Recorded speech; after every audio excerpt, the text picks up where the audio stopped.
Ok, amados, dando continuidade às nossas aulas, ainda mais uma vez, por intermédio aqui desse sistema de gravação. Por razões excepcionais eu quero pedir desculpa para vocês, meus alunos, porque por conta dessa questão do Covid-19, eu tinha feito as programações e fui pego de surpresa. Mas o importante é que nós demos continuidade. E hoje eu vou falar do capítulo 4 do nosso livro e a segunda parte sobre a matéria específica, que é de aconselhamento pastoral. A primeira parte do capítulo 4, eu vou pegar aquilo que é essencial, que eu peço que vocês naturalmente estejam lendo o capítulo 4 e o capítulo 5. Veja que semana passada eu disse que vocês leiam o capítulo 3 e o 4. Agora, essa semana eu estou dizendo para vocês, leiam o capítulo 4 e leiam o capítulo 5, porque na próxima nosso encontro, que eu creio que será presencial, nós vamos falar do capítulo 5 e o 6, na verdade, terminando praticamente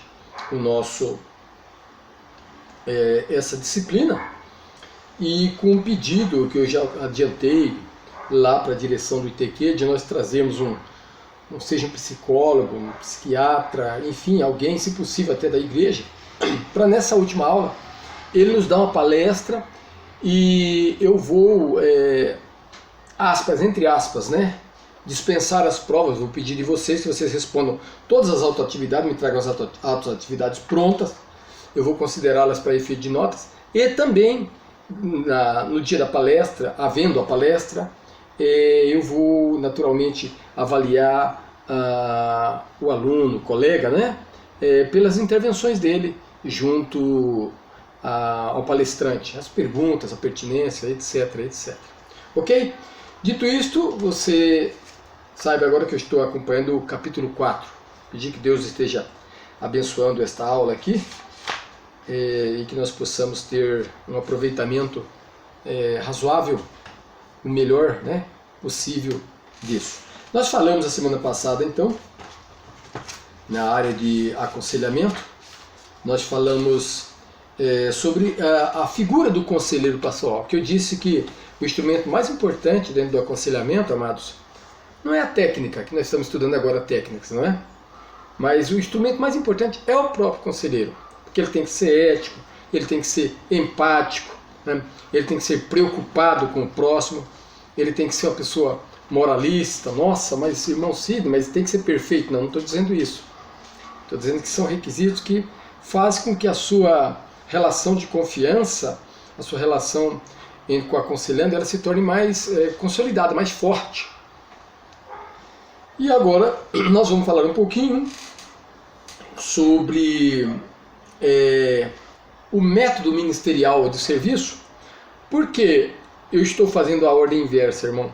Porque nós começamos a falar sobre o capítulo 3, depois começamos a falar sobre os métodos de aconselhamento.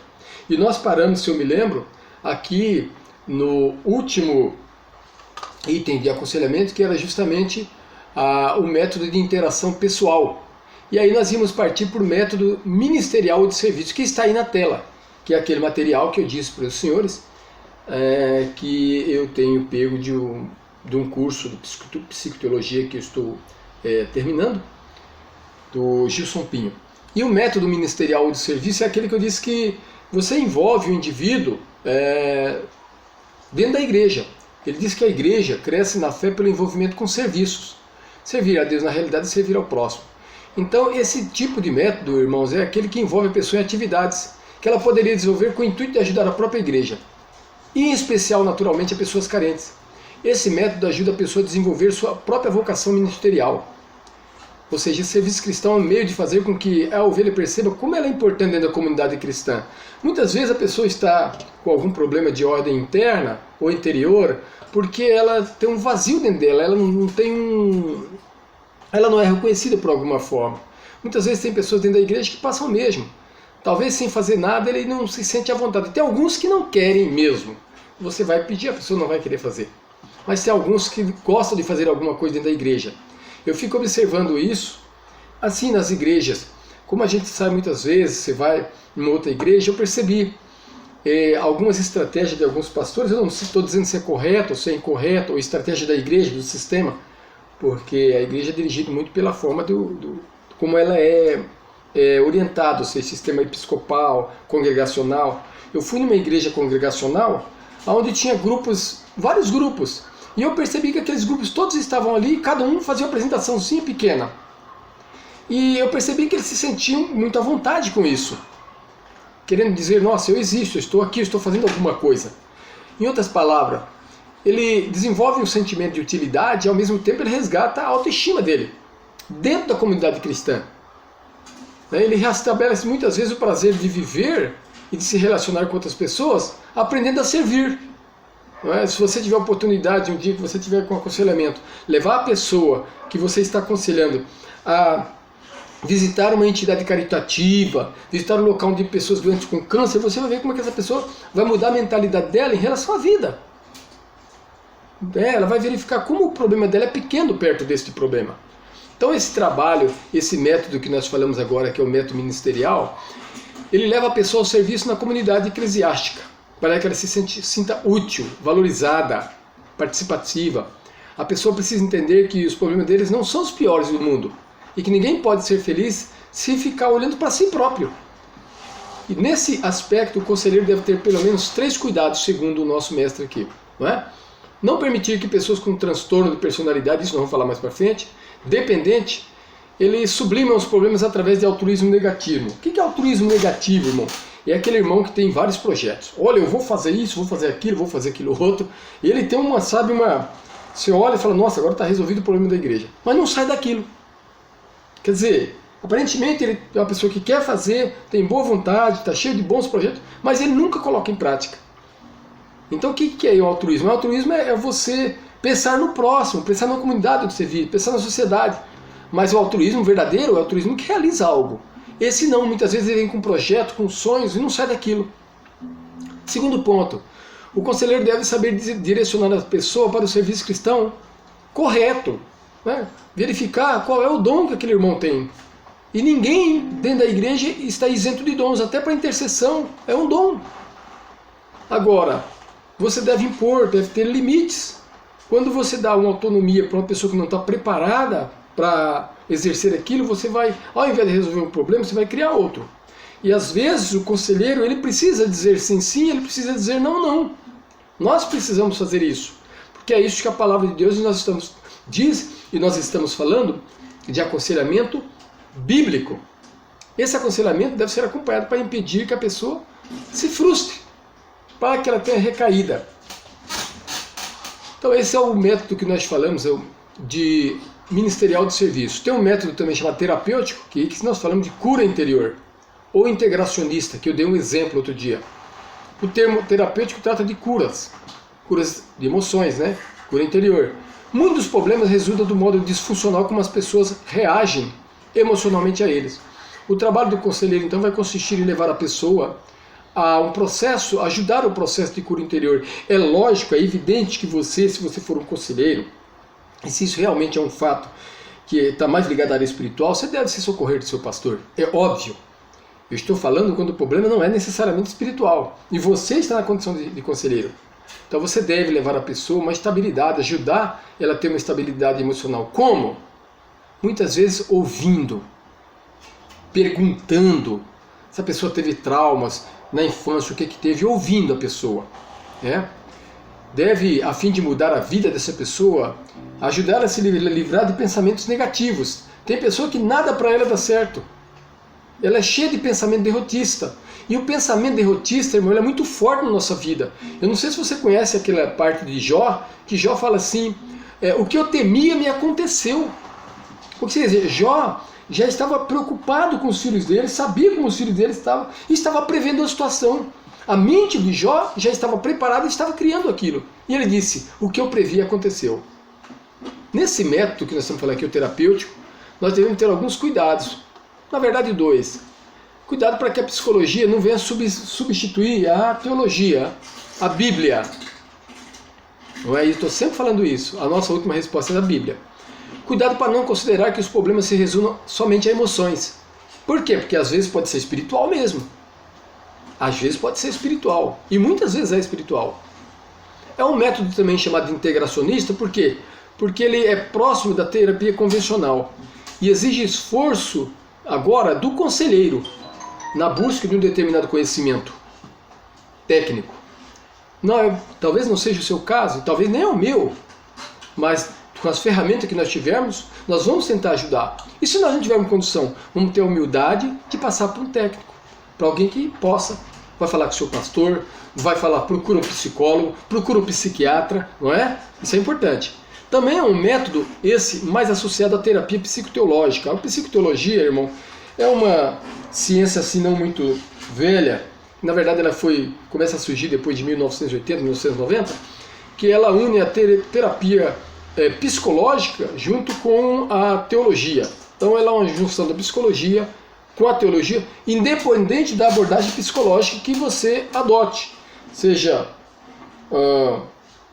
psicanálise, seja a teoria comportamental, enfim, Gestalt, que são teorias que, se vocês tiverem curiosidade, dê uma olhadinha na internet. Se você citar esses ditados, vocês vão entender e vão ficar melhor, ter mais conhecimento do que eu estou falando. Não é errado ao conselheiro utilizar técnicas psicológica, mas ele nunca pode esquecer que Deus existe e que o grande Consolador, o maravilhoso Consolador, é o Espírito Santo e Jesus, conforme foi dito por Isaías. Nunca pode esquecer que a Bíblia é a palavra de Deus e que ela tem autoridade final sobre todas as questões, especialmente questões de fé, e que técnicas e conhecimentos psicológicos, seculares, podem ser utilizados desde que não contradizer ou não entrar em contradição com a Bíblia. Nós temos outro método aqui que é chamado método noutético. Esse aqui é de admoestação. Gostaria de dizer para vocês que eu passei por um curso de 2 anos de aconselhamento e foi esse noutético. E ele diz aí que noutétio, que vem do verbo noutesis, que é o nome, significa aconselhar, advertir, repreender, exortar, disciplinar e etc. Foi desenvolvido por Jay Adams. Ele usa uma terapia racional, emotiva e comportamental. Nossa, o que é isso? Racional, parte da razão. Primeiro a razão. Emoção, não desconsidera a emoção. Comportamental, verifica o comportamento do indivíduo. Ele junta essas coisas e se volta aos fundamentos bíblicos, tomando uma postura até antipsicológica. Então ele fala aqui, ele dá um exemplo em Romanos 15, 14, fala: eu estou certo, meus irmãos, sim, eu mesmo, o apóstolo de São Paulo, a vosso respeito que estáis possuídos de bondade, cheios de todo conhecimento e apto para vos admoestardes uns aos outros. Então, irmão, esse método do Jay Adams é aquele que eu falei que é puramente bíblico, totalmente bíblico. Ele apresenta a Bíblia como padrão de fé e prática. Leva a pessoa à cura através de técnicas de reestruturação cognitiva? Sim. Sim. Que é uma teoria, na verdade, secular, da psicologia, que a pessoa precisa se livrar dos sentimentos negativos e dos pensamentos de derrota que dominam a sua vida, substituindo pela renovação da mente através da palavra de Deus. Ou seja, você tira os pensamentos negativos e coloca a palavra de Deus. E eu disse, e vou reforçar isso, esse método tem uma falha significativa, muito radical, uma vez que a Bíblia não é um livro científico, não é um livro psicológico, não é um livro de aconselhamento necessariamente, embora contenha elementos científicos, psicológicos, de aconselhamento. E a Bíblia não vai ter toda a resposta para o problema específico do ser humano, quando nós consideramos que o próprio Deus reconhece a ciência, o Deus reconhece a medicina. E a palavra de Deus diz que todas as coisas contribuem para o bem daqueles que amam a Deus. Quando nós falamos de coisa, nós falamos no sentido genérico. Então, essa é uma falha muito forte dessa teoria aqui, porque tudo para ele é Bíblia. Tudo para ele é pecado. Você substitui tudo e nem tudo é pecado, Então nós temos que ter esse certo cuidado com esse método aqui noutético, que ele é muito forte. No meu ponto de vista, eu achei ele muito difícil. Tudo que eu tinha que ler Bíblia, toda a resposta estava na Bíblia, Tudo tinha que ser ler Bíblia. Só que se você conhece irmãos que lê Bíblia, você conhece irmãos que jejua, você conhece irmão que vai para o monte, e o irmão continua com problema. Ou seja, será que o problema é só mesmo? Será que a resposta está tudo na Bíblia? Então nós precisamos fazer uma ponderação, entender, não é? O livro de Romanos deixa isso em evidência, que existe uma revelação geral e existe uma revelação específica. Olha, a revelação geral é aquilo tudo que Deus mostrou e que nos leva de alguma forma a entender que existe um Deus, existe um ser superior. E a ciência é uma das formas de revelação geral, ainda que os cientistas não concordem. E dentro da ciência, a psicologia. Lembrando sempre que a psicologia nasceu junto com a reforma protestante, né? Por obra de um cara chamado Philippe Melanchthon, que era o auxiliar ou o braço direito de Martinho Lutero. Isso os psicólogos não querem saber, ou não sabem, ou ignoram, enfim. E aí, por que não vamos falar aqui agora do aconselhamento psicoteológico, que é o que nós estamos estudando, e nós, quando digo eu, né? Ele tem como abordagem terapêutica, remontando aos trabalhos de Seward Huttner. Tá vendo? Em 1984 ele faleceu. Embora a palavra psicoteologia só tenha aparecido no século XXI.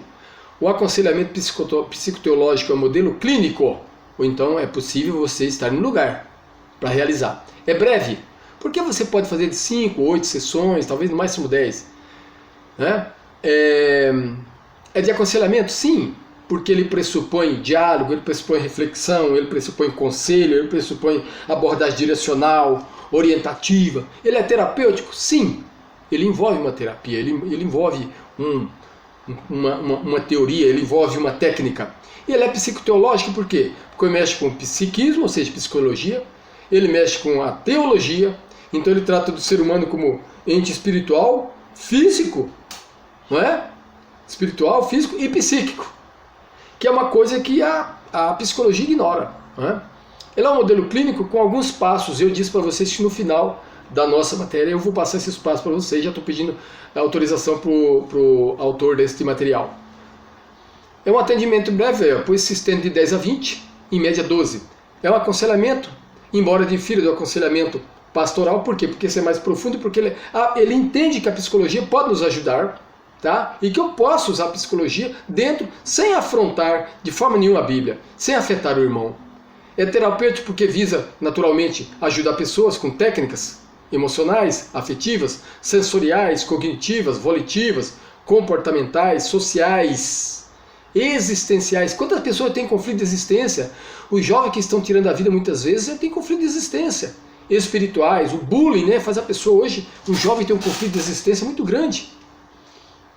Ele é psicoteológico porque ele foca na teologia pastoral, na psicologia clínica, aí, ó, terapia cognitiva comportamental, né, cognitivo de conhecer, comportamental de comportamento, embora possa se utilizar qualquer outra abordagem.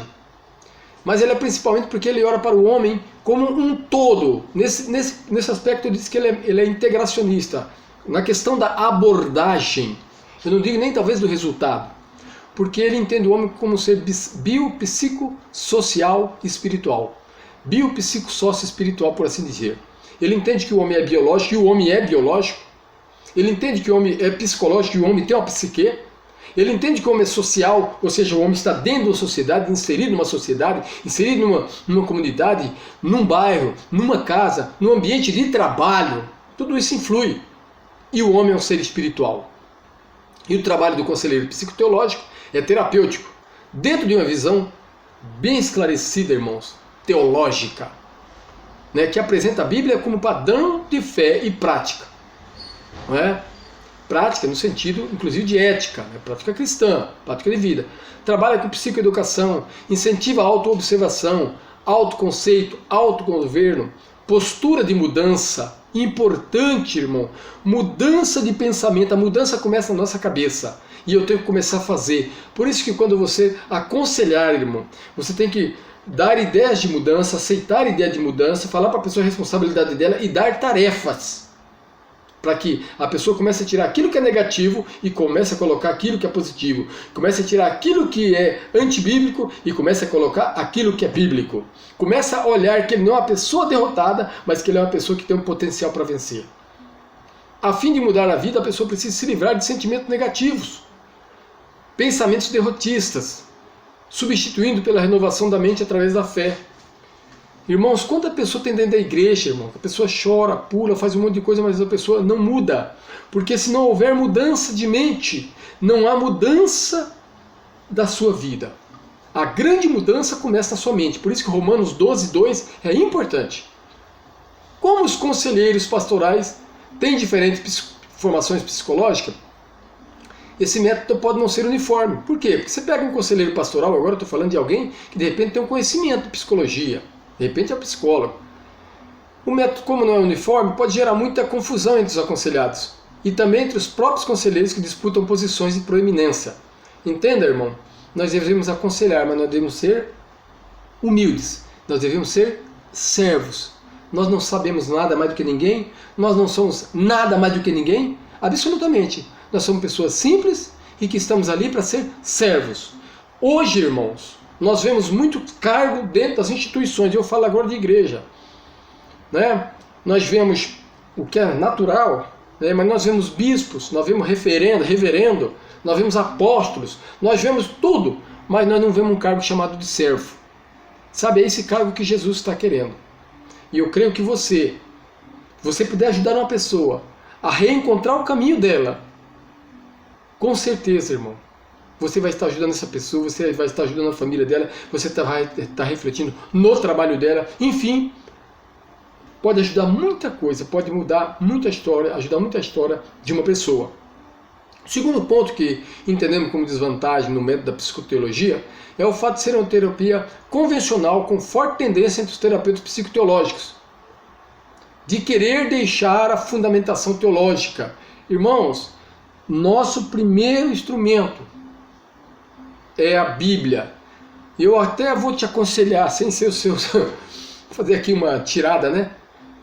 Procura descobrir se essa pessoa é salva. E procura que o método no final da psicoteologia é levar as pessoas de fato aos pés de Jesus. Porque se ela chegar de fato, verdadeiramente aos pés de Jesus da maneira correta, o próprio Jesus disse: se o Filho vos libertar, verdadeiramente sereis livres. E ser livre, irmão, é muitas vezes saber conviver com o problema que nós temos e não se livrar dele. Por quê? Porque muitas vezes nós não vamos conseguir nos livrar do problema. Mas, irmão, você vai dizer para mim, mas pastor Sidney, irmão Sidney, mas isso é bíblico? É, irmão, é sim. O apóstolo São Paulo tinha um problema. E quando ele pediu para que Deus o libertasse